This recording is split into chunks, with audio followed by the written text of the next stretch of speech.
भास्कर जाधव जे काल बोलले ते आम्हाला समजलं कळलं।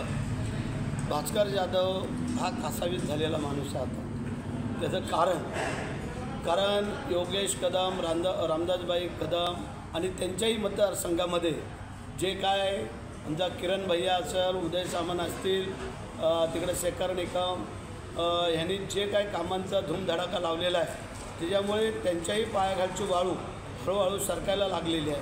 कारण पूर्वीची जी पकड भास्कर जाधवांच्या मतदारसंघात होती ती हळूहळू कमी व्हायला लागली। त्याचं कारण खेडचा काही मतदारसंघ तिकडे जातो, चिपळूणचा काही त्या भाग गुहागरमध्ये जातो।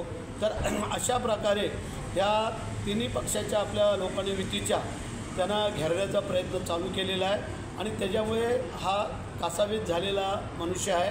पण हरकत नाही आहे, आम्हाला त्यावरही काय बोलायचं नाही आहे। परंतु त्यांनी जे काय सांगितलं, शब्द वापरलेले आहे ते आम्ही ऐकलेलं आहे। परंतु आमची जनता, माझे मतदारसंघ, माझे मतदार बांधव हे अत्यंत सुज्ञ आहेत। हे अशा आव आणून बोलणाऱ्याच्या भूलथापानं बळी पडत नाही आहेत। हे गेली 3 टर्म ह्या लोकांनी पाहिलं, अनुभवलं आणि करूनही दाखवलं। त्याच्यामुळे असे किती भास्कर जाधव येऊन घसा फोडून, नरडं फोडून त्यांनी जरी आव आणायचा प्रयत्न केला तरी हा आमच्या महाड, पोलादपूर, माणगावच्या जनतेवरती काहीही परिणाम होणार नाही आहे। त्यांनी त्यांच्या तिकडं काय होतं का ते पाहावं।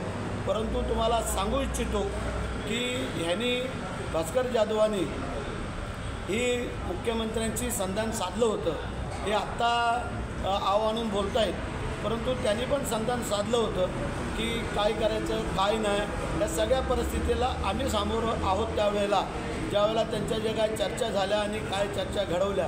पण हरकत नाही आहे, आता जे आहेत तिथं त्यांना असू द्या, आमचं त्याबद्दल म्हणणं नाही आहे। परंतु की येणारा काळ हा पहिला खासदारकीचा आहे। खासदारकीच्या ह्याच्यामध्ये हा मतदारसंघ गुहागरपर्यंत जातो रायगडचा।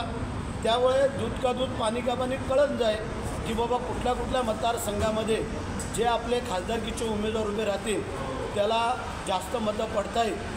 मग गुहागरला पडतायत, दापोलीच्या मतदारसंघात पडतायत, महाडच्या पडतायत, अलिबागच्या पडतायत, पेणच्या पडतायत का श्रीवर्धनच्या पडतायत। या 6 मतदारसंघामध्ये हे त्यावेळेला त्यांना कळून चुकल आणि जे काही ते बोलत होते त्यावेळेला त्यांचे शब्द त्यांना आठवतील असं मला वाटतं।